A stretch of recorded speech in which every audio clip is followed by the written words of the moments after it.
Welcome to the Always Be Scouting Show, the podcast where we grind the tape, dive into the data, and help you stay ahead of the curve in all your leagues, because the work never stops when you're building a powerhouse. Stop wasting hours on drafts that never end. It's time to draft faster. This is FastDraft. 6 rounds, 10 teams, just 20 seconds per pick. You can finish a full best ball draft in under 10 minutes. No waivers, no trades, no season-long grind. FastDraft automatically sets your best lineup each week. Want an edge? Use boosters to multiply player points and separate from the field. Busy? Turn on turbo mode and draft using your rankings even while you sleep.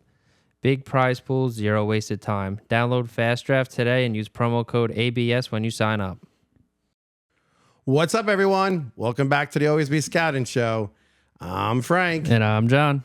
Tommy D's on the other side of the glass. Tommy, say what's up to everyone. What's up, y'all? What's up? What up? It's episode 10. It's the Mailbag 2.0. You also get to meet the crew, how we linked up, how ABS was born, and some of the stories that we probably shouldn't tell on the air. Oh, shit. Access anything you want, and you guys did, and we have it on the show. We definitely have it on the show. Now, we do have a special guest that's coming on in a couple minutes. He's the actual founder of Dynasty Football Factory and the Always Be Scouting Show. We'll introduce him once we get through the housekeeping really quick. This show is brought to you by Dynasty Football Factory, your ultimate resources for all things Dynasty, Devy, C2C rookies, and recruits. Head over to dynastyfootballfactory.com for rankings, articles, and more to give you that winning edge all year long. Also, check out Chris, Evan, and Jim's rankings. Those dudes know their shit. And also, my rankings too, plus the player cards that John and I did for the incoming freshmen. I want you guys to also take a look at the 2026 Dynasty Rookie Draft Guide. I know everyone's drafts are coming up. I'm in one right now. Tommy will post that right now. And then also take a look at our 2026 Devy Freshman Guide, which includes the player cards that John and I put together. So now that we got that out of the way, Let's get to the good stuff, man. let's get to the good stuff. Yeah. I'm looking at Tommy because I saw him put his mic on. All right. You want to call MG? Let's get him on the phone. Yes. It is 9 o'clock. He's waiting for our We phone call. introduced who MG was before I call him. I introduced him as, yes, he is the founder of Dynasty Football Factory and the founder of Always Be Scouting. All right. And he will then introduce himself as well. Tommy, want to hit the doo-doo-doo? No. Oh, it's ringing. Oh, my ringing. God, Phone it's is ringing. Hey there, John. How are you? MG, what's up, man? I'm just chilling out here on the back porch, enjoying a beautiful Oklahoma evening. Beautiful. Holy shit. MG, you are live, my friend. Welcome to the Always Be Scouting Show. Always be scouting, baby. Yeah. So, MG, why don't you introduce yourself to our lovely listeners, our lovely subscribers? Tell us about you, what you do, and what you like. Me, what I do, and what I like. Yeah. Gosh, I love me some Dynasty Fantasy Football. That's number one. What I do is boring as hell, so we won't even get into that. Day job like everybody else, but I can't wait to get home, get on my laptop, get on my phone, my computer, and do some deep diving into Dynasty football research, whether it's college, Devy, or just the Dynasty rosters, trying to find a way to make my league mates make a trade with me. Been playing Dynasty football since probably 94, so I've seen all these different iterations. It's exciting to see where the industry's gone, and I couldn't be more honored and pleased to be part of it. Well, we're happy to have you on. I know when we first talked about doing the podcast, I remember you mentioned that you wanted to be the first guest. Unfortunately, we couldn't get you as the video guest because we're still trying to get that up. But we do got you on the air with us, live, actually. You're talking with us and shooting the shit with us, talking some football, and we're going to actually introduce you to everyone, too. You already met John on the phone already. And I want you to meet Tommy. Tommy D, meet MG. MG, what's up, man? Hey, Tommy, I hear you're a wizard behind the camera. Oh man, I'm trying to do my thing for these guys. They're great talent, and I love being with them. Well, let's not go crazy. Let's just, This fucking well, I'll guy. tell you what, you're making them look good. I didn't realize Frank was halfway attractive, so good for him. Good for you and I all mean, of the different blending you're doing. He's So, really not. So working well, my that's why, Photoshop you know. skills. Exactly, Yeah. exactly. Well, I got to tell you, Tommy, DFF and the boys on the show are awfully honored and happy to have you part of the team. We appreciate it, man. Thank you for having me. Got it. Yeah, Yes, sir. It was weird because when Tommy and I trained together, we'll get into that. And when I told Tommy that I wanted to do a podcast, he's like, let me listen to it. I want to see what you're talking about. And I gave him one of the demos that we did before we actually launched the show. And he's like, no, you can't do that. No, you need to do this. You need to buy this. And yeah, so I went on a shopping spree and bought this entire setup. Yeah, man. I mean, you heeded my advice and you actually did it. You know, you followed through, and that's a big step. Yeah. That's a big step. Kind of like jujitsu. You know, you got to get on the mats, and most people talk about it, but they don't walk. you know? Correct. And then the other thing too is what I like about it is Tommy's learning fantasy football as the show is going on, and he participated in one of our drafts. Yep. He did pretty well. All right. So I'm pretty psyched about that. Do you want to add any more, MG, before we get into how we met each other? Well, I was just going to say, Tommy, you led him down the right path. The show looks great. The fellas look great. The content is off the charts. I love that we're diving into this shallow pool to really try to own this space. And you guys are off to a rocket start. But I think the elephant in the room is pretty obvious. None of this would have been made possible. All this spending had the wife not signed off on it. So we need to tip our hats and bow down to those that matter the most. And that's the embarrassed ladies that cater to this silly little game that we call fantasy football. 100%. Yeah. Yeah. Well said. And I got permission to smoke in the house too, the cigars. Still can't There believe you that. go. I still can't believe go. that. All right. So let's just talk really quick. Tommy and I know each other probably, I'd say 15 years, Tom. Probably 12, 13 years. Okay. Yeah, roughly. It's a long time. And Tommy and I started out, he was a blue belt when were you a blue belt or white belt? I was a blue belt when you came in. So I came in as a lonely white belt. Actually, I wasn't lonely. I had two other friends that came in with me. Yeah. And I started training at Vamos with Tommy. And then over the years, we just kept training. And I was doing it 6 days a week. I just loved it. And Tommy was young back then. We'll throw a photo up. Tommy, you got to timestamp that. Yeah. Throw that photo up. We're going to show you a photo of Tommy when me and Tommy met, and then what we look like now. It's completely different. But then one of our instructors who became a black belt, he opened up his own dojo, and I can't say Sensei Steve's last name. What's his last name? Kalushkin. That's how you say it. I can never pronounce it. Yeah, he opened up Freedom Jiu-Jitsu, so it's Brazilian Jiu-Jitsu, and he opened that up in 2018. Yeah. So we were purple belts at that time. Yes, Tommy and I were purple belts when we went into that school. Actually, we were probably the highest rank he had until Anthony came, who was a brown belt. Yeah, and we were the first ones to really go over. There was Correct. maybe a handful of us. There was maybe like 4 or 5 of us in the school. Now the school has grown tremendously. Big time. And we have 9 black belts now. Yeah, we have a ton of black belts, a lot of brown belts, and white belts that I don't even know their names. Yeah. We have a ton of people there. So Tommy and I are both brown belts. Tommy is a 3-stripe brown belt.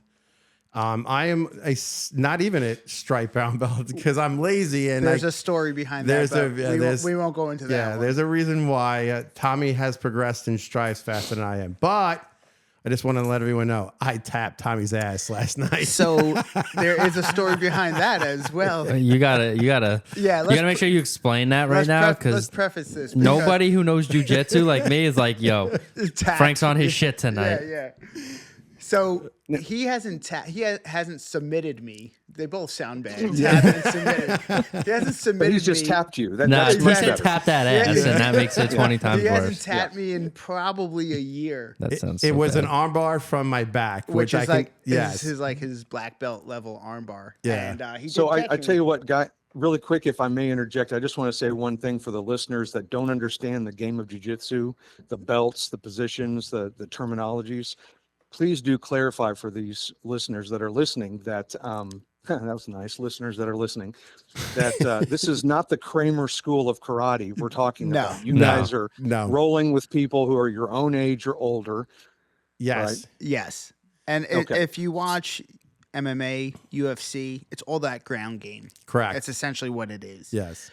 But yeah, Frank is very good at that armbar. And if I did not tap, my arm would have been broken. So, But kudos to you. Tommy is Tommy is the most technical brown belt that I probably know that is currently a brown belt in our school. And if you ever want to learn a move or a position, you go to Tommy. You do not come to me because I'm going to show you the defense to it, and I'm going to show you the halfway ass do it. I'm not going to show you the whole step by step, but Tommy will. Yeah. I mean, Well, Tommy, Tommy, can you clarify something for everyone right now? And you know, we all know that Frank has poor taste in his teams of choice. right. So my guess is that from the years of being in the fetal position, crying and berating the coaches and the players, you know, just to himself between his ears, my guess is that he's a master shrimper and has that position down pat. I don't think he's shrimping. He's not shrimping too much these Yeah, days. my shrimping is done now. Yeah. No, he's a Okay. master All at sitting there Stop and saying waiting for shrimping. that arm. He's just mastering at tapping people where we're not going to discuss. Right? Just tapping. Got No, it. but Okay. Frank is very good. He sells himself short, but you know, I'm lazy. yeah, for his style game, it's very tough to tap him, submit him, or catch him in a submission of some sort. Yeah, ditto, Tommy. You're the same way too. So we like to break each other's balls when we train. So Yeah. Again, Frank with the words. Frank. man, I don't know. He's so Tapping balls, he's so breaking- questionable. It's so questionable every Very, very skeptical. Every very week. sketch, as the kids would say. week. So John, tell everyone how you and I met. Well, this is crazy because we were talking about this before the show, and you don't even remember, I don't remember. and that's crazy to me. So are we going to break up now because I don't remember? Is that the way it is? Dude, you're really sketchy. You really are. You need to It's be. getting dark. You need to be studied. Yeah. So, as I don't know if we've ever talked about it, that I used to work with Dawn. Correct. He used to work with my wife. So Dawn works at a school for special needs kids. I used to work in that school. Me and Dawn got along really well. She would always talk crap about Frank every day, how much of an idiot he was. But he was her best student, right? Yes. Yeah. Got it. And I get it. I can read between the lines. She'll tell you that too. and one day we were just talking and they were having a family barbecue and she said, "Why don't you come over?" I said, "Okay, screw it." So I came over and everyone was so welcoming. And then I see this guy just approach me. I'm like, this guy looks like a doofus. But you know what? He's pretty cool, man. No, everyone brought me in to open arms like I'm their family. This is basically my second family now. He is. He's technically my son. He's younger to be. He's younger to. This guy, here we go. He could be my son. I'm 51 and John has just turned 27. Yeah. So I'm basically Good grief. their adopted child at this point. Yeah. Yeah, everyone, I get along with everyone. I play basketball with Dawn's nephew, Nix. He'll be on the show sooner or later. Yeah. We'll get him on. Michael I was playing baseball with. Brittany, Brianna, Anthony, I get along with all of them. Yeah, it's so funny because when I was talking to you, MG, about doing the podcast when I came aboard DFF, I'm like, babe, I don't know who to get as a co-host, and I want to do a podcast. And she's like, "You're a retard, call John." I'm like, "Oh fuck." Yeah. I totally like, oh shit, and let me call John. And then like John, because all right, here's the problem with John. When you text him, he doesn't respond to you right away. So busy you man. have to put it like it's an important message. And that was the only way I can get him to call me right away because I wanted an answer like right now. So I sent him a message and I put, it's very important. So he calls me up. He's like, is everything okay? I'm like, yeah, everything okay. I go, I want to do a podcast. You want to be my co-host? Yeah, and I used to be on a podcast before this, for a baseball podcast for the Mets. So I had some experience, and I'm like, yeah, screw it, why not? I love fantasy football. And I was just starting to get into the C2C leagues. I'm like, you know what, screw it, why not? And here we are, 10 episodes in. 10 episodes in. 10 episodes in. And we're going live in 2 weeks. Yes. Yes, we are. Dawn and Frank have a new adopted son now, me. Yeah. And your daughters have a new brother, me. Yeah. And yeah, I'm family, and I love it. So we keep going. 10 episodes I'm in. sorry about the family that you fell into. I mean, I'm sure the wife is beautiful and she's loving and adoring, but you know, that dad figure you got. Let's just temper I never things, said you know? that. He's like more like my moronic brother. Yeah, exactly. But I'm his older brother. Yeah. So yeah. Okay, I can dig that. I can dig that.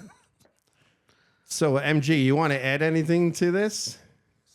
Well, I guess, you know, being that this is the latest and greatest of the podcasts and that's been under the DFF banner over the years, I got to tell you, we've had some great shows in our lineups that span pretty much every genre of the Dynasty football experience. This being a C2C platform, I couldn't be more excited because it's so new. Truth be told, full transparency, so new that I don't even play in the format. And I know I'm going to get ribbing for that. Mm-hmm. But to have two people, to have more than two, that, you know, our staff members as well, that are immersed in it, love it, enjoy it. I can see that community is just going to thrive and grow. And you two are going to be you three are going to be at the forefront of that.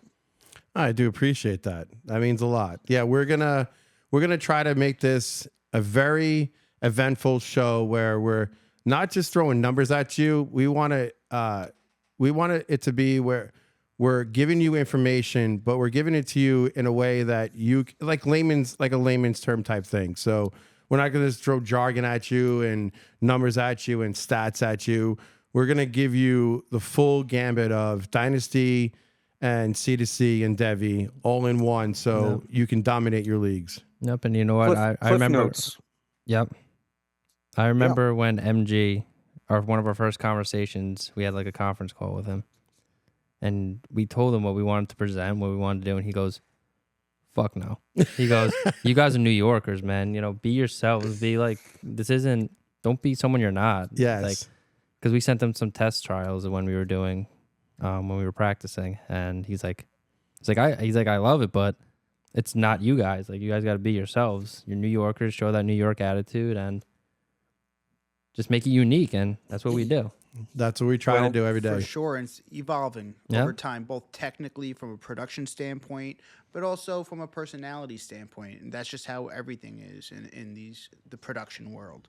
So, you know, 10 episodes in, Yeah. we're rocking it now. Yeah. 10 episodes in, and we got somebody who had no idea about fantasy football doing a draft. That's what crazy. amazed me. Yeah. Yes. Well, And I can tell you right now, he had no cheat sheets either, ladies and gentlemen. He didn't have a sheet. And I said, Tommy, I want you to pick these players. I let him do what he learned from listening to us. So, Well, I'll tell you what, guys, I'll throw in one last little accolade, and Tommy's hit the nose on the head too. When you're doing video podcasting or even podcasting video, or you know, just audio, it's the personalities that's going to keep them in the seats, and it's the content, the actionable content that's going to keep them listening. And as young as you are, I can't even imagine where you're going to be at season's end. I mean, it's insane, the platform that you've built for yourself. It's meaning, you know, the setup, the production value. A lot of people, you know, pass that off as not a big deal, but if you have the ability to do it, it's truly a game changer at this level of broadcast journalism, or fake broadcast journalism, however you want to frame it. But you guys have roped this cow, and you are riding the wind on it, and I love it. well, I appreciate the kind words because you did give us some great advice as well. So I do appreciate that.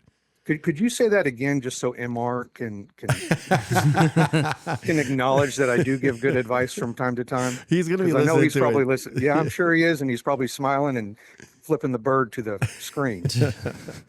Hey, really quick, are you wearing your hoodie? Because John's wearing it today. Tommy's fucking not. But are you wearing your hoodie?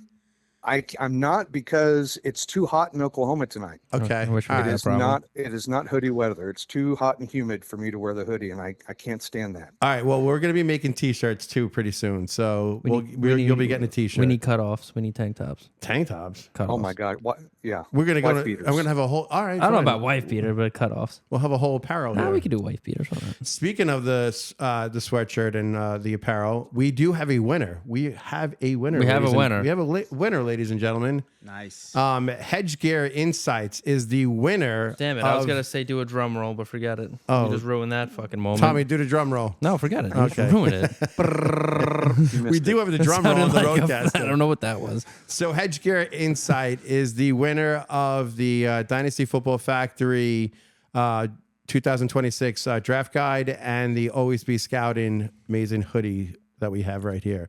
Oh, Wow. and The draft guide also nice. yes, Good he's getting the Lord. draft guide and the hoodie. Yep. And then the hats I are don't coming remember out too. signing off on giving the draft guide away. Who made that decision? I think That's Frank. That's Frank. I That's think- all I'm Frank. just teasing. I'm just teasing. No, Tommy did that. It was the moron. Don't blame your producer. MJ, you should know the answer to that. No, that's a good one. That's a good one. I like it. So yeah, we're gonna We're be enjoy it. I have hats coming too. So once we get the hats made up, we'll do a contest for hats because I actually bought 12 of them. So Oh, wow. 12 of them. Are they, 12. are they trucker hats or are they? no, they're like the fall hats we have on now. It's just I think I posted it in our Discord chat. We so fielding a baseball Okay. team? Is that what we're doing? yeah, well, the hats I had to buy in a bulk. The sweatshirts I can buy individually. So Oh, I didn't know that. Okay. and probably the t-shirts I'm gonna have to buy in bulk as well. So It's t-shirt time. yeah, pretty soon. So all right, MG, we are going to be taking questions because it's one of our mailbag episodes, 2.0 mailbag. You can stay on if you want, or if you got to go, you're more than. It's up to you. How do you want to do this? I would love to hang for a few questions. Absolutely. Sweet. All right. So before we get into the questions, I do want to introduce one platform that I've been doing a lot of beta mock drafts on, and that's Blue Chip. Blue Chip is invented by Will Stone. It's a platform where you can actually do Dynasty, C2C, and Devy all in one. So look at this. You don't have to draft your Dynasty team on Sleeper and then draft your Devy on a spreadsheet, or draft your Dynasty on Sleeper and draft your C2C on Fantrax. This app gives you everything. It gives you all in one.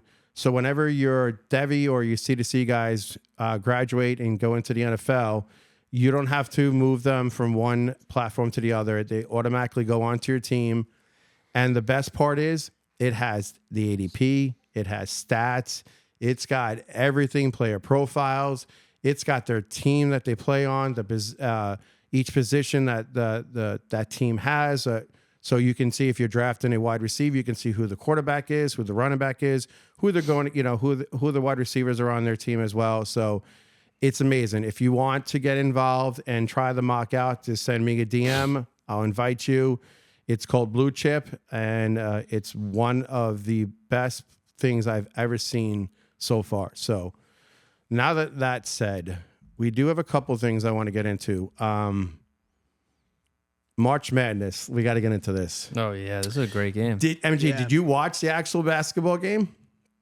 No, not at all. Basketball's not my thing. Okay, so Michigan beat UConn 69-63. Yeah, it was a good game. It wasn't as good as that UConn Duke game. Oh no, that was a crazy game. Yeah, But you know what? UConn beat Illinois. Yeah. And then But if you guys did watch, there was a sloppy game. Like It bodies was. were on the floor. There was yeah. every time someone took a layup, it was getting blocked. Someone was getting stuffed. It was just a little messy. yeah.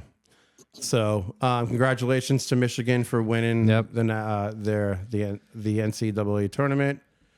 The next thing I want to get into is Kirk Cousins signing. So what did you think of this? MG. Oh, me. Gosh, I think Kirk Cousins' agent has got to be the smartest man on earth, or the most wily. That guy has had more guaranteed contracts than I think any other quarterback after 30 years old in the history of the NFL football. Yeah, he's made more money than Tom Brady. Yeah, It's ridiculous. It's absolutely insane. But I think for me, the bigger issue is the lack of creativity these GMs have in taking chances in other places. Like, I mean, not saying he's anywhere near on par, but you look at quarterbacks that require more development that have just not made it in the NFL.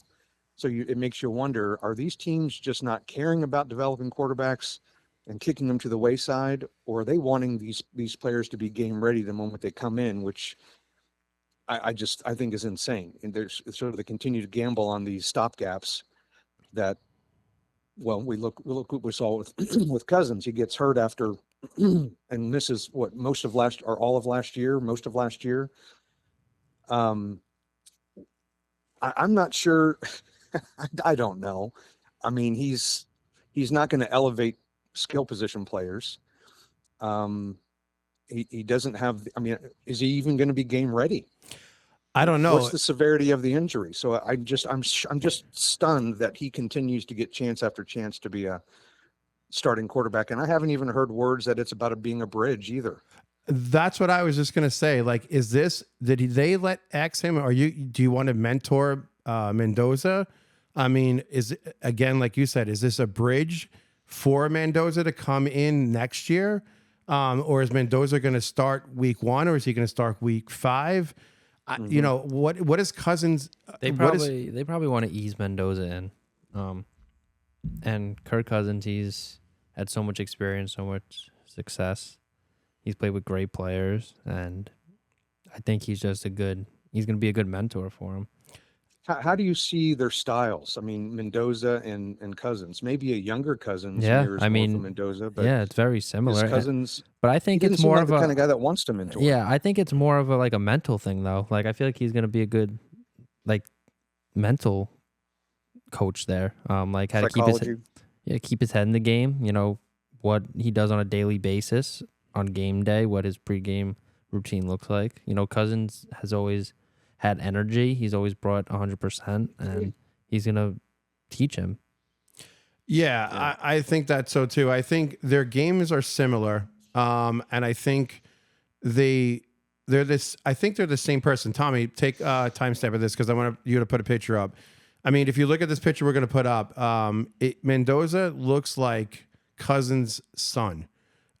He looks like it's like he's a younger version of Mendoza. So. Yeah. I think it fits. I just don't know how they're going to fit Mendoza into the picture. That's my only question. Yeah, I just think they're going to ease him in. I really think Cousins he's going to get the start, I think. Because before it's not going to last long, obviously. Yeah, because before this, I actually thought Mendoza was going to start week 1. Yeah. And now I don't know if he's going to start week 1. I don't know if they're going to see how, I guess, training camp goes, how he looks, how he's developing. And if they feel like he's ready, then by all means. But you know what? It's also Kirk Cousins is a solid backup as well, that if Mendoza isn't feeling right, if God forbid, knock on wood, he gets hurt, you know, you got a solid backup back there. Yeah, but then why didn't he stay with Atlanta and be the backup to Penix? Why wasn't that? Maybe he just, I don't know. Maybe he just didn't like it there. I don't know. There could be other factors that we just don't know about. Because I don't want a good situation turn into a bad situation where the Raiders are, you know, they're 1-5 right now. The crowd is booing. They don't want Cousins in, and they want Mendoza to come in, and that basically ruins the relationship between the two of them. I don't. Well, think about this too. Their offensive line is terrible. Yes, terrible. Mm-hmm. So you're bringing in an ailing quarterback coming off of another severe injury. Who's not mobile. Who's not mobile. You know, I get it. I get it that they want to put a stool pigeon in there so that Mendoza maybe doesn't get killed in year 1 or what have you. But I don't get it. Did they need to draft a quarterback? I don't know. Well, is Mendoza going to be the guy? I don't know. I predicted in one of our shows that the Raiders were going to trade the number 1 pick to the Jets and to get more draft capital. And it's not going to happen. I wish. Maybe now with this, they maybe will. I don't know. I don't think so. I don't know. If they were a smartly run organization, they would definitely do that. This is a top-heavy draft, skill position-wise, in my opinion. Next year's Next year's going to be meaty. Next year's quarterback class is crazy. Yeah. It's deep. Yeah, I don't know that Mendoza is the guy. I'm not sold on him. That's just my personal, possibly unpopular opinion. Trust me, there's a lot of people that have the same opinion as you too. So, but we'll see what happens. We'll see during the draft. The next person I want to get into is Puka Nacua. What the frig was going on with that? Yeah, what happened? I saw he checked in the rehab or something. Was that real? So apparently he was throwing anti-Semitic statements to somebody, and he bit her shoulder. Damn. Okay. That's crazy. Damn, he's freaky like That that. was certainly a left field event. Yeah, Absolutely. and then so he basically went into rehab, and so what's the status with him now? Here's a question for you, John. You got Puka on your team. You traded him or you keeping him? God, I don't know. I don't know. This is so weird. I've never seen, like, is he going to get in trouble for this? Like, I don't know. I don't know what the NFL is going to do, but that's just one thing. MG, are you going to draft him if you're in a startup draft?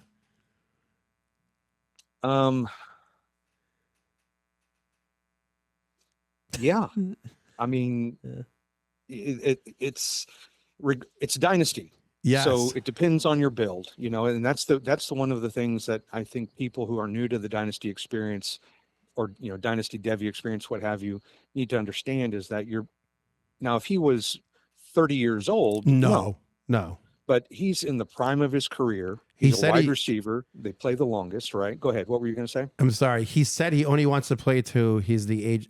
He only wants to play to 30. Once he hits 30, he wants to retire. That's fine. Like Megatron. I mean, he'll miss at the most. He might miss 4 games this season. But we see how the NFL's deferred time and time again. So who knows? Most likely, my guess is that they're going to settle out of court. And he's going to rehab. So his PR team is doing all the right things, making him do all that stuff. NFL players get large and time and time again, they seem to get passes in these types of situations. So, to answer your question, am I drafting him in a dynasty startup? 100%. And yes, I wouldn't draft him in the first half of the first round, but in the latter part of the first round, yes. Okay, so that was my question. You would draft him, and it would be a second round or a late first round pick. Correct. Same thing with me too. Yeah, I agree. No hesitation. Okay, so now that we went from one, let's go to the other. Rashid Rice, who basically everything he was found, the NFL didn't find anything that they needed to investigate into this alleged thing with his ex-girlfriend. So that said, you have Rashid Rice. Sorry, I'm looking at that. I'm sorry. Oh, you're looking at the next thing. Rice, you traded him, or are you going to draft him too? I'll start with you, John. You going to trade him, or are you going to keep him? I'm keeping Rice. Okay, I'm keeping Rice too. Yeah. And MG, would you draft him now? Would you stay where you were, the same course? That's a great question, and I think the answer lies in production, not just who he is, what he's done, but let's look at what he did when he came back after missing all those games last year. From his suspension, correct. He was badly needed. He came back in, provided that spark. He was who we thought he was on the field, right? Mm-hmm. So, yes, of course I'm going to draft him. I mean, I take the fact that I'm a Chiefs fan out of it, but yes, I mean, you look who he's playing with. Look at the dynamics of that offense. Everything's going to funnel through him. I didn't know you were a Chiefs fan. Chiefs and Bears, baby. Wait, what the? You can't have two. I got one in each conference. So, how do you feel that Justin Fields is probably going to be your day one starter? Well, he doesn't hate Justin Fields. I know he doesn't. I don't hate Justin Fields. I actually really like Justin Fields. Yeah. Really? I do too. I'm not going to say he's going to become a starting NFL quarterback permanently somewhere. He'll do the job.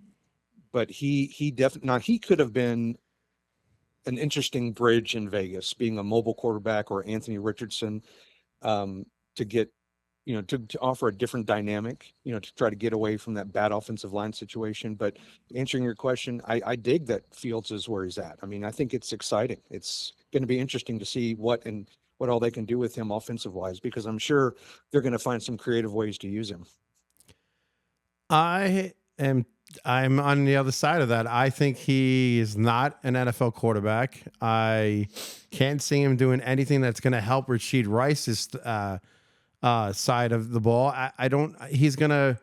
He's more of an option quarterback to me. It's either he's gonna have one look, doesn't see, and he's gonna run with the ball. I just don't see it happening. He can't throw the ball. He didn't throw the ball with the Jets, so. I hope Mahomes, actually for you guys' sake, I hope Mahomes is ready for week 1, because I think Justin Fields is, I don't know. He should be playing either. He's not USFL? a starter. He's a backer. Yeah, he's not an NFL starter. He's a backup quarterback to me. I totally agree with you. I mean, that's what I said earlier. I don't see him being a starting quarterback either. But I think in the short window that they might be able to use him, and even throughout the course of the season, I think there could be some very interesting ways for them to spice up what's been a very bland offense ever since Tyreek Hill left. Mm-hmm. Hopefully they can get Jordan Love or somebody like that they draft. They have a good, nice backfield there. They have no running game, so. Reed is, I don't know. I mean, ever since Clyde Edwards-Helaire. Yeah. I mean, and he never liked drafting running backs in the first round in the first place. Correct. So I don't, as sexy as that sounds, and Jajarian Price would be a good fit over there too, if he can get him in the 3rd round. that would be interesting. The Chiefs need another receiver. They do. I wanted Royals to do more than what he did last year, but he didn't. So They need a top. They need a tight end too. Once Kelsey, oh my God, Kelsey, here we go. Don't start your shit with him. They need a top receiver. They don't. I really wish like Mike Evans went there. That would have been interesting. True red zone threat. AJ Brown would be nice there.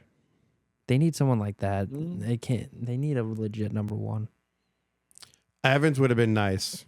Yeah, I would have liked that too. You think Tyreek Hill goes back there? No, they won't take him. No, I think he's a cancer in the locker room. I agree. I agree. I agree too. I think he's gonna end up back there. Out of the rookie wide receivers in this class, who do you think would be a good fit there then? Well, again, an unpopular opinion, but I'm a big Carnell Tate fan. Love Carnell Tate. I loved him when he came into Ohio State. He was like the bee's knees when he came in, and of course, nobody saw Jeremiah Smith. Nobody saw that coming. But Carnell Tate was one of the most highly decorated and recruited players in the country when he signed with Ohio State, and they're just loaded. I mean, it's everyone, they just have a loaded room, but I think you're going to see Carnell Tate, depending on, of course, it's all dependent upon landing spot, right? In most cases, in his case, he's going to need a quarterback that can at least throw the football, but he's a guy that I would be targeting with a big old star and a red line through it saying, this is who I want to end this draft Frank, with. you like what I tagged you on X yesterday? Yeah, I did. You dude? I did. Dude, that's a word now? Okay. I did. That's fucking good. Yeah, Carnell Tate rumored to be a possibility for the New York Jets at number 2. No, that's not happening. I don't know if Carnell Tate's going to get as far as 10 with the Chiefs pick. But, did you hear that who John chose over Jeremiah Smith last week? Who's that? I must have missed it. He chose Carnell Tate over Jeremiah Smith. I did. He took some shit for that too. That's fine. So, you got to. I can already see MR when I say this, but you got to plant your flag. You got to go with your guys. Yeah. Get the guys that you want, and listen. That's what this industry is built on. It's built on people willing to put their sack out there to get smashed. Yeah. And if you don't have the cojones to do that, then you're doing the wrong thing. Everyone's going to have an opinion. That's their opinion. I'm not going to say it's a bad choice. I don't know.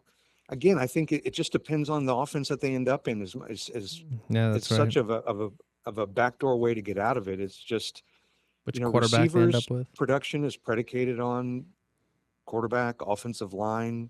Are they the guy or are they the number 2 guy? I mean, look at Mbuka, right? I was just going to ask you about him. He came into a sweet situation. he wasn't expected to be the guy. He didn't have to be. But he had some great, and I'll use a word you guys used earlier, mentors. And he was shuttled in very easily. And then all of a sudden, the cream rose to the top. Now, of course, there were some things that had to happen for that to happen, of course, but it didn't hurt that Baker was your quarterback. Oh, you sooner, by the way. Yeah, throw that in. Stable, functional quarterback, right? Well, you got to talk about the teams that come from good colleges, Yeah. So, or programs, I should say, or the players rather. So, yeah, if he lands in a situation like that, if he goes to the Jets at any stage, well, Pray for him. I don't know. He'll turn into Garrett Wilson. Well, it's not about who's already there. He It's will. about who's going to throw him the ball. I know, that's what I'm saying. You have a talented wide receiver in Garrett Wilson who hasn't done anything because he has nobody to throw him the damn ball. Yeah. I can't even argue with you. That would suck if he went there. If he goes to the Jets or Miami, that's just going to be a bad situation. Yeah. I can't argue with you when you. Or even if he goes to the Atlanta Falcons, that would be another bad situation. You think so? Yeah, and they have no quarterback over there too. All right. So I love to see Carnell Tate as a Saint, as a Giant fan, but as a Saint because they need another wide receiver. So. Yeah. Him and Who Olave could would use be nice. him? Yeah. Is Arizona. Arizona could use him. Arizona beat him. Yeah, and Marvin Arizona's Harrison got would be Marvin good. Harrison and Mike Wilson Jr. over there too. They would be good together. At least, is Jacoby Brissett going to be or Gardner Minshew going to be the quarterback there? It's going to be Brissett. Brissett is my guess. Yeah, Brissett. I want it to be Brissett too. He's just he's 36 or something like that. Yeah, he's not bad. He throws the shit out of the ball. He does throw Just the shit out of the ball. too many picks. He does. It's like Jameis Winston. Listen, I love Jameis Winston. Leave him alone. I love him too, but I'm just saying that's if I had to compare him. All right, so now we're speaking of quarterbacks. Let's get into this next one before we get into the questions. Watson or Sanders? Who wins the starting job in Cleveland? I have two words. Go ahead. Who cares? You're right. Yeah, I don't give a shit. But if I had to pick someone, I'm picking Sanders. I'm picking Sanders too. MG? Well, well, I mean, Watson's out. I can't even believe. I mean, they haven't released him or they can't trade him. They can't. And they haven't released him. Yeah, No. paying him too much. Right. They haven't released him because they can't afford to. Well, The they dead gave him all money's the gonna money kill him. already, so it doesn't make a difference. He got So there's no he got every single dime up front, I believe. No, I don't. I don't think know. there's dead money involved that doesn't make fiscal sense. But don't quote me on that. Some other capologists out there can help us with that one. But of course, I mean, you're going to be horrible. You're going to be playing through a negative game script week in, week out. I mean, you jettison from any skill position player. You try to maximize value. The first big game that Dylan Sampson or Quishon has, sail them away, get as much as you can. Don't, but maybe it's at that point in the season, you can determine, okay, can I sell these young guys to a rebuild team and get me some instant impact players? So be strategic. If you're owning any of those skill position guys over there, keep your eye on the prize, wait until that big game happens, and then pounce on the team in your league that is hurting at that position and looks like they're not going to do all that well, and try to get what you can to win now. Yeah, definitely. I like that idea. Definitely like that. It's a very good point there. It's a great point. Well, you win now, and then what do you do then? Brag later. Brag later. That's right, There you baby. go. There you go. I was waiting for one of you to finish the end of my sentence. It was and in you my didn't tackle it. head, and I'm like, should I say it? Should I say it? Then we can say it. I gave you a John Stockton, and you totally let me down. Well, no, I did actually say it. This took me long enough to say it. So, all right, let's get into the Mailbag 2.0. First question is from it's from MR. That's what I was laughing at before. Yes. Of course it is. MR asked, "Have we ever seen John and Ricky Purcell in the same room at the same time?" That's John's twin. We need to get Ricky here. We do. Can we get him on? You would have to send a lengthy email How to about somebody. Call his agent. Call his agent. Tommy, that's your job. You're the producer. Get on the phone. We have to clip this right now. Let's tag Ricky Pearsall and get him on the show. All right, Tommy, that's your job. Tag it, please. One-on-one interview. Let's try to get him here. Everyone tag him in the comments. That would be. Let's get my twin here. That would be amazing. Make it happen, boys. Make it happen. Even if we call him in, anything. All right. Next question came from Jim. Jim said biggest fade and biggest target in the 2026 Dynasty rookie draft. MR, you're first. MG, thank you. Oh, sorry, MJ. Duh. Yeah, Oh, please don't mistake me for that. I'm looking at Don't do MR it. on the screen. That's why. Yeah, I'm sorry. Look away. You'll get sucked in like Medusa. Oh my god. Biggest fade. Goodness gracious. Okay, are we ready? Everybody buckled in? We're ready. Go ahead. Mendoza. Oh shit. Damn. No hesitation. Yeah. He did. No hesitation there. All right. Don't want it. Biggest target. Carnell Tate. Already covered that one. Yeah. Okay. Yeah. All right. John. Is it bad I don't disagree with him with the biggest fade? Because he's so hyped up right now. I think Who's that's that? why Mendoza. Tate? No, Oh, Mendoza. Biggest fade. I could see it. I could agree with that. He's got so much hype right now, and if he doesn't live up to those expectations. Well, here's the question you ask. Ask yourself, and again, team build for your own dynasty team matters, right? But Yeah. what is it that makes Mendoza special? And if you can identify just one attribute, now apply that attribute to where you were anticipating him going. Mm-hmm. And now in your head, role play how that's going to play out. No, yeah, you're right. Is he the guy that's going to turn that franchise around? Based Everyone- on where it is today. I mean, he could. If Now, you a don't, rebuild team, if you're truly a rebuild team and you're in Superflex, you're not taking them number one in a one quarterback league. in my No. opinion. no way. No, you're not even But taking if him in you're a in a- super flex league at number one. Love is definitely Well- going number one. Meaning right, exactly. But at the end of the day, it's about if you need a quarterback and you're a rebuilding team that's not going to compete for at least that season or next season, or don't have the weapons to do it, maybe you do. But I don't see him as being what does he do? That's one of you all. You got three talking heads here. Give me something that he does that's like, damn, that dude's going to thrive. Heart. He's got heart. That's all I can say about him. He plays the game hard. He Plays the game hard. he plays. I mean, He plays hard, and he's got heart, man. He's got grit. That's what it is. That's why I would love him on the fucking Jets, because I really think he'd be great on the Jets, like in that aspect of. But Now the Raiders from the 70s, that sounds like a perfect match. yes, The Raiders in Vegas, no. no. yeah, but Do we really know what's good for the Raiders in Vegas right now, though? They don't know what's good for the No, Raiders. they don't even know.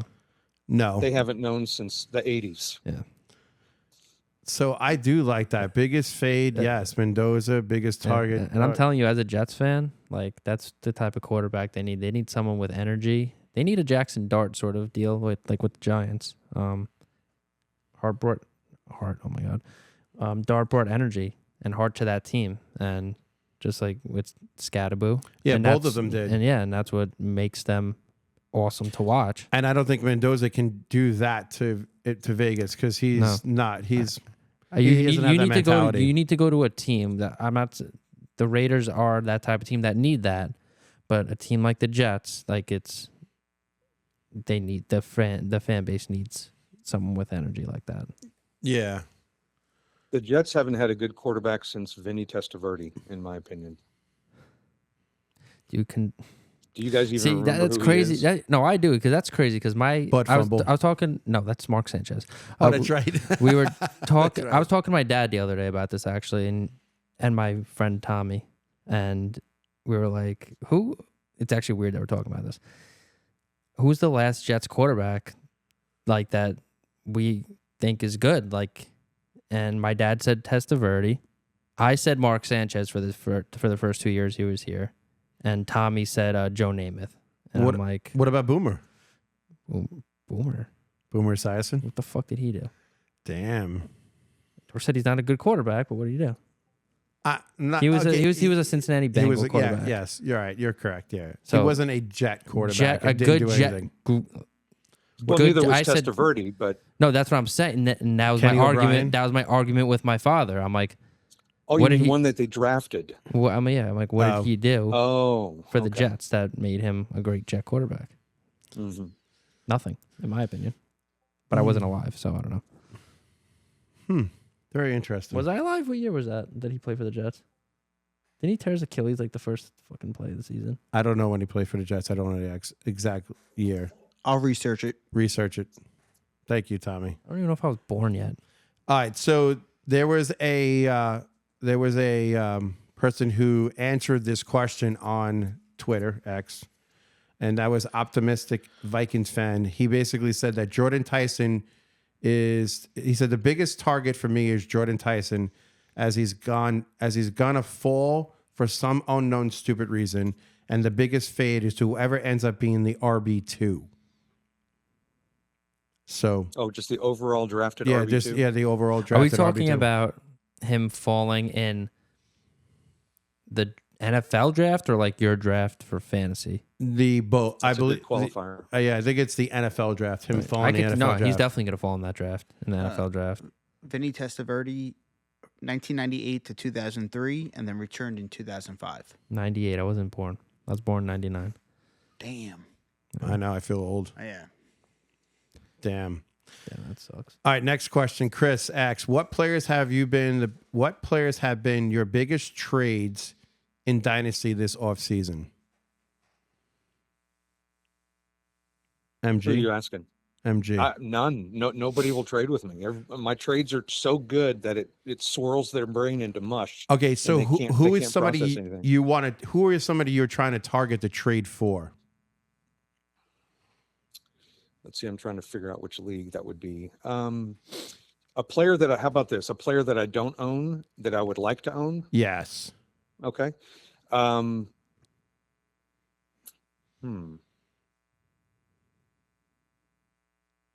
player that I don't own that I would like to own in a dynasty, not in a Devy. So You know what?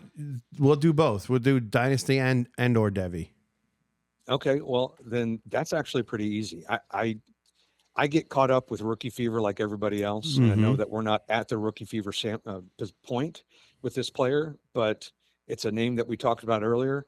I would love to have a share of Jeremiah Smith. Okay. How many Devy leagues are you in? I'm only doing 2 leagues this year. Oh, that's why. Yeah. I'm up to like 25. I can't do that. You're fucking I've done that ridiculous. in my younger days. I can't do that these days. 3 Now is wait, Johnny. of all those leagues, how many are best ball? None. I won't do best ball. Wow. Well, then I tip my hat to you. I good will sir. not do a best ball league, and I will not. And the only redraft league I will do is a family redraft league. That's it. Okay. Well, I get a lot of players, MR, that play in like, 60, 70 leagues and they tout it. Yes. But when 80% of those are best ball, I think I just roll my eyes. No, won't do best ball. No. And I think Chris won't do Devy or C2C. He does, I think, Best ball. Best ball, correct. Yes. Yeah. So, I'm going John, to be nice and not say anything. I'm trying to get into a C2C league, but he won't do it. All right, John, who is your biggest target in Dynasty this season or Devy? Love.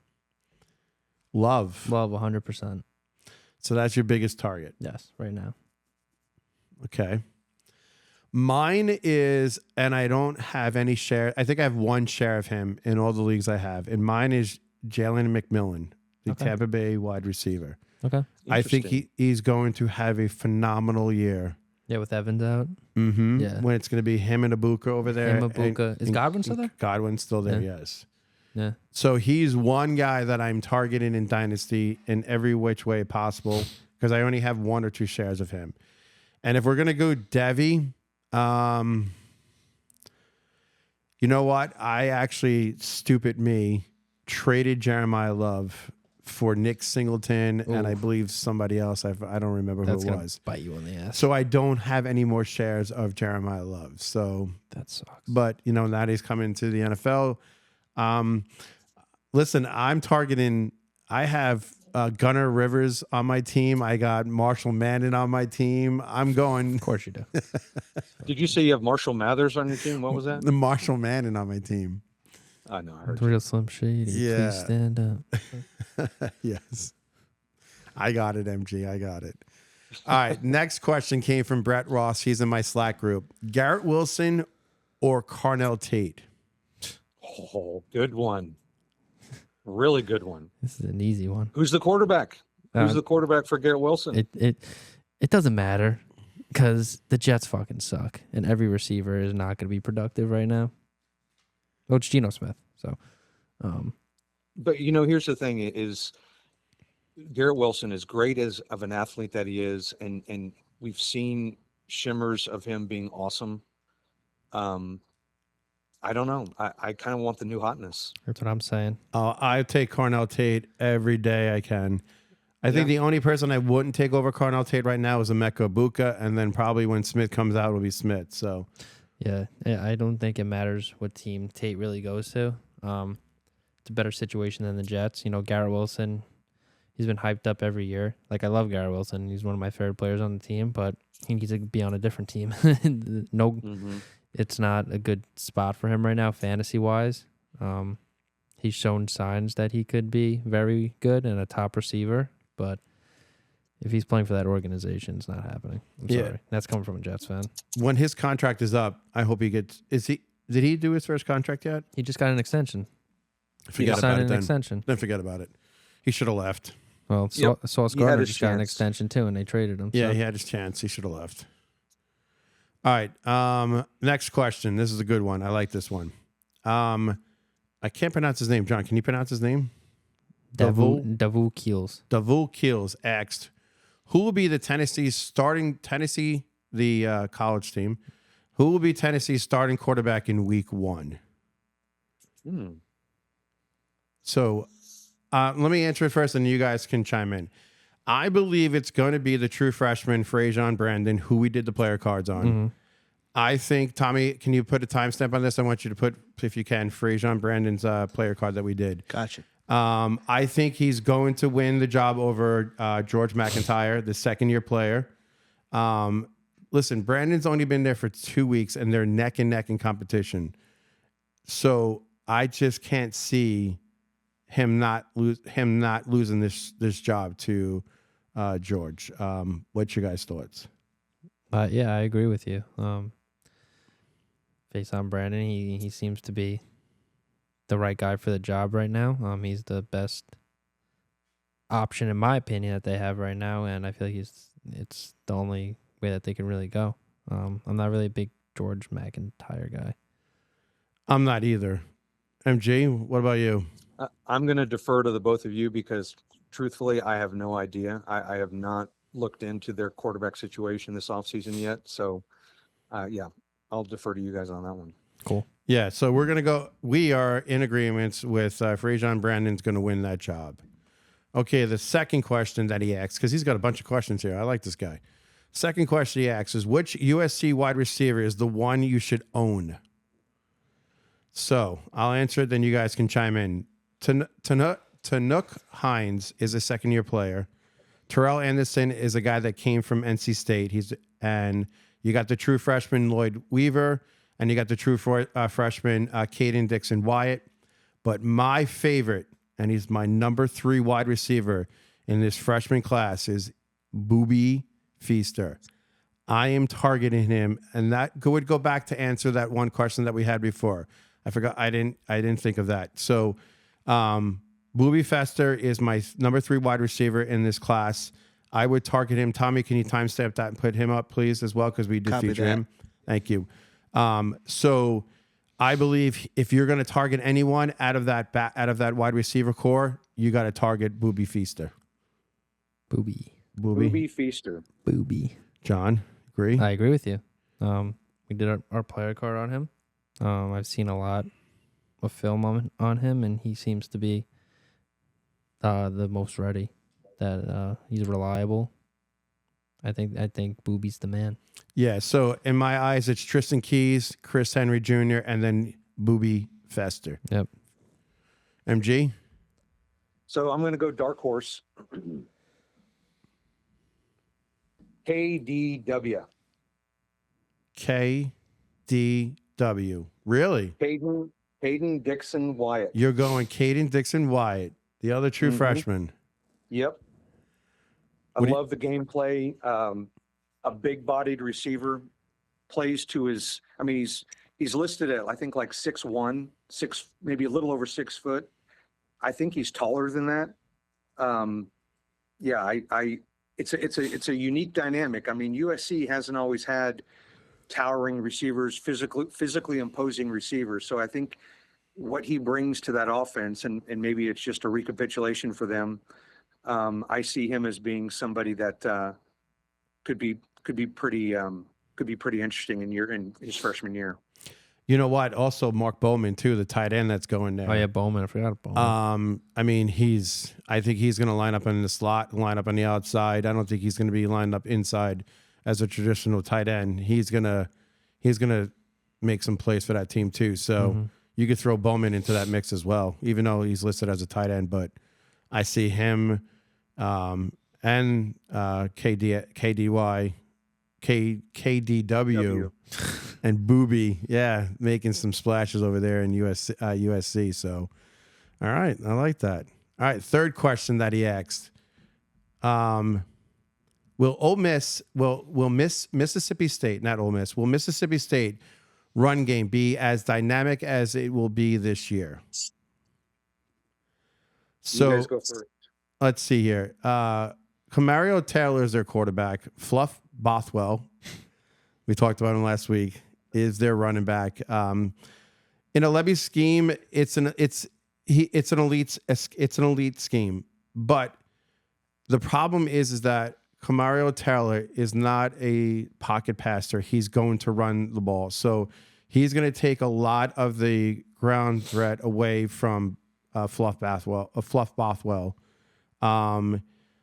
So Fluff Bothwell. I can't pronounce this poor guy's name. Here we go. He's proven he can be a starter in the SEC, so that's not the problem. But the other thing that comes to mind when I think of Mississippi State is their offensive line. They have talent, but they have no depth, and I don't know if that line can handle.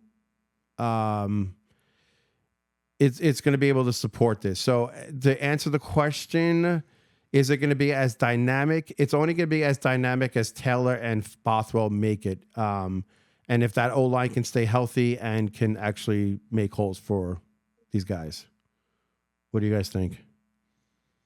Yeah, I agree with you. I don't really know too much about Mississippi State's run game. I'm not going to lie to you. Okay, fair enough. So I have no choice but to agree with you. Okay, MG?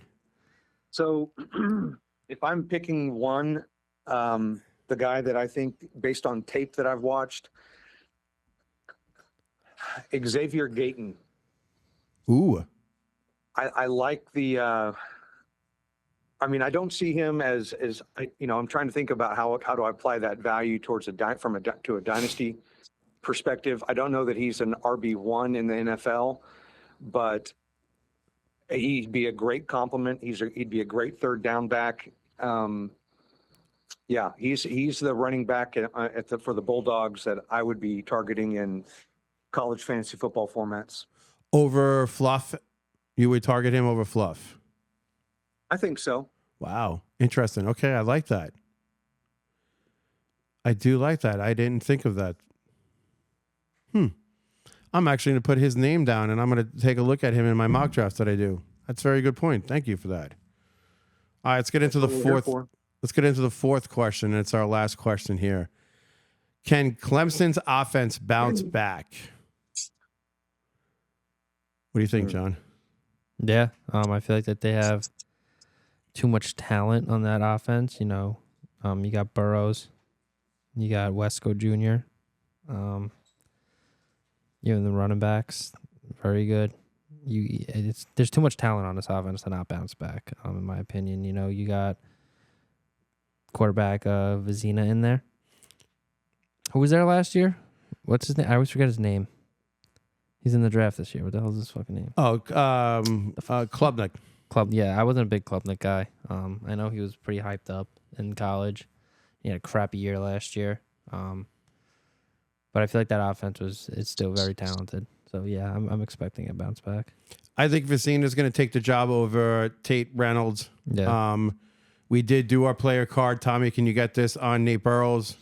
Yes. I see you looking over there. You're ahead of the game. Brian Wesco Jr., his injury doesn't concern me. I think he's fully healed. I don't think that's going to be a problem. I traded for him when he got injured. TJ Moore, I still think he's talented. I think with the right situation, hopefully Facina can get him the ball and his stock will rise, because his stock has fallen since last year. Gideon Davison is their running back over there. I do have him in some of my leagues. I don't have an issue with him. And I do like the tight end Christian Benacore as well. So overall, they do have talent on that team. It's just that, can they put it together? That's the question. Is that line going to be able to protect Facina? I think the question is what line? Yeah, that's the other. Yeah, they got no exactly. So, but Nate Burles is going to bring with Wesco and Moore is going to bring some threat vertical as well. So hopefully they can establish a run game so they can get that vertical deep threat down the field, and that line protects Facina. I like that analysis. The question posed was, will they bounce back in 2026? If you're a fan of Clemson, what does a bounce back look like to you, right? And the short answer, in my opinion, is absolutely not. But that doesn't mean it can't be a 500 team. I think that you talked about Wesco. Wesco's the star. Yes. He's the big name. He's the one that, the highlights are going to be looking. They're going to be looking for highlights from that kid. But are they going to be able to get him the ball consistently enough with this, this new approach, or not new necessarily, but Morris's approach to really wanting to own the ground and the game tempo? Well, I don't know. I mean, who's their quarterback?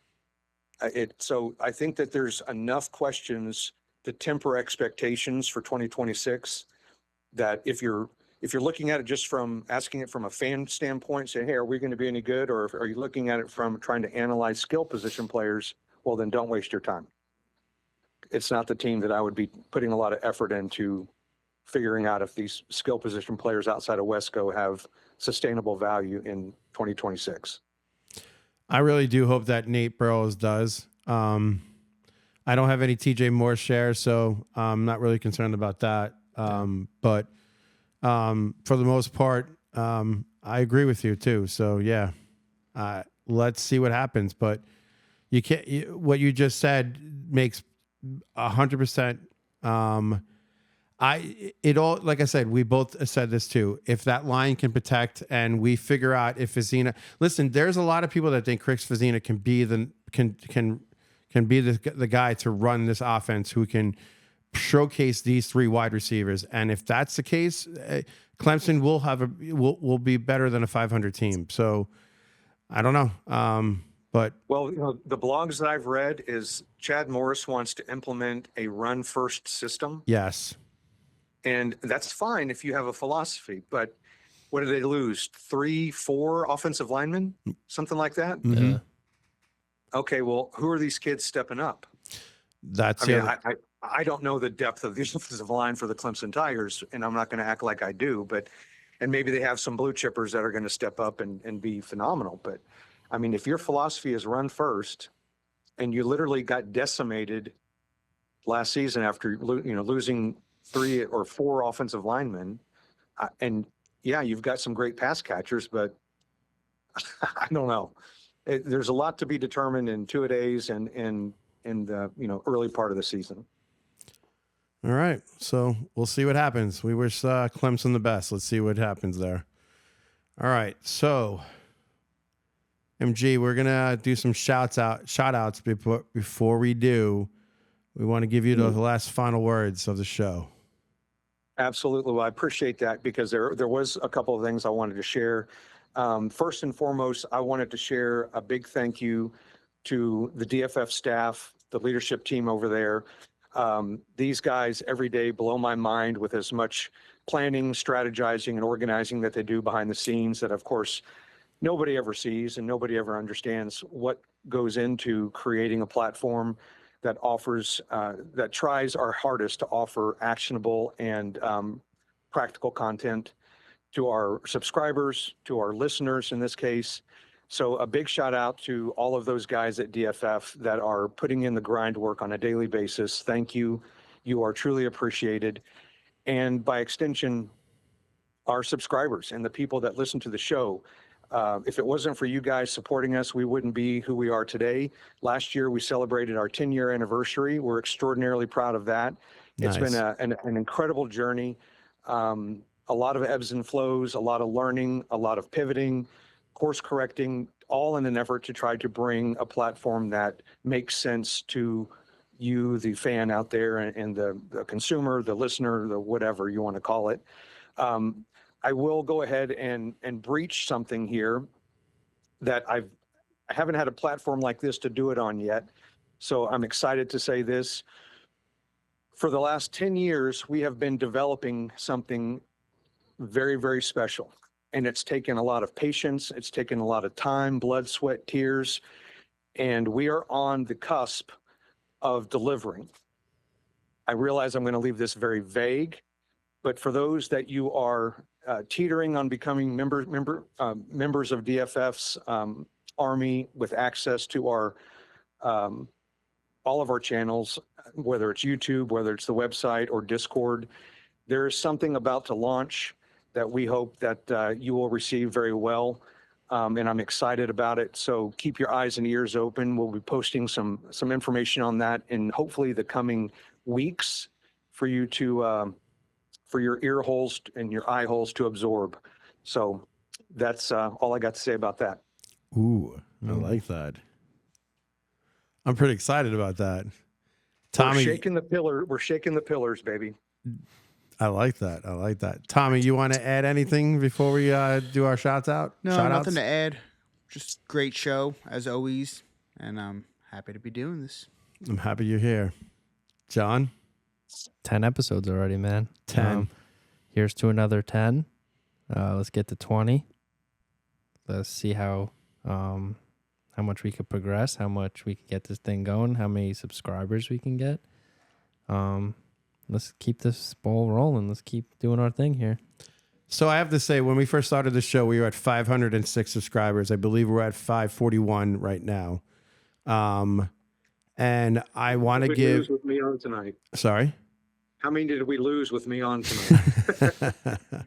20. I'm kidding. Nice. So I do have to say, I want to give Dynasty Football Factory, I want to thank them for having me come on aboard, and giving me the opportunity to do what I always wanted to do. And I always, for the longest time, wanted to do a podcast in the worst way. The podcast that I envisioned was making fun of my league members on trades and what they drafted and, you know, what they did each week, and me winning the league, and, you know, they all suck. But I got the opportunity, and I want to thank you, MG, and I truly mean this, that you believed in me to do this. Listen, we are not going to have the right answers all the time, nor will we have the answers you want to hear. But we're going to give you our blood, sweat, and tears of this show. What you guys don't understand, what I put together every week to put this show together, when I write my articles, and I'm doing some short videos for as well. I simply enjoy it. And, you know, I'm always told this as well. You know, if it's not fun, then don't do it. So, you know, we're not going to agree on a lot of things. And that's what I like about you and I, John. We don't agree on a lot of things. But at the end of the day, there's no right, there's no wrong. Okay. Yeah. That's yes, the beauty. we can brag about it when we're right. And if we can own up to it when we're wrong and we move on, that's how we grow. So, I do want to thank all our subscribers for, listening to us, hanging out with us, and making the show grow. I truly do appreciate everybody and everything that has been given to us to make this show possible. So thank you. Well, we appreciate you both, and we're excited for you. And I couldn't be more giddy to have this show going, and you guys are kicking ass, and I expect nothing but further growth as you guys continue to rock it. Thank you. So we have the live draft coming up. We're setting up for that. Tommy, how we doing? We are pretty much there. A couple Good. other tests, and we're good to go. Yeah. All right. So we will be live on Thursday, the 23rd. That's correct. We will try to get live. We will try to go live around 7:30, 7:45. The draft starts at 8. I'm inviting friends and family. We're going to take calls now because we have this set up. So Yeah. we can do incoming calls. MG, are you going to be calling in for that as well? I'll be listening. Okay. Well, when you get home, if you want, you can chime in. We're going to be here probably from 8 o'clock to, I think, 11. I think we're going to go to. For the live stream, we should be able to get comments as well. Yeah, you'll see the comments at the Good. bottom. All right. That'd be cool. Yeah. Yeah. So, and then going further, we're going to try to get Zoom up so we can have guests as well, other than just video calls. Yeah, Zoom is pretty much ready. We just have to figure out a setup Okay. for the tripod. All right. Big things coming here. So, MJ, now do you know that we can actually have you call in? You're more than welcome to come on any show you want. Chime in with us. Listen, if you're listening, actually you can't because we're not going to be live, so scratch that. But listen, if you want to join us one week, We could definitely set it up. Set it up where you can request come in, it, yeah. and we will we'll fit you into a show here. Definitely. Awesome. Love it. all right. So my goal is to get to 750 by the NFL draft, and let's do it, boys. All right. Remember, Onward. win now, brag later, everyone. Always be There you go. scouting.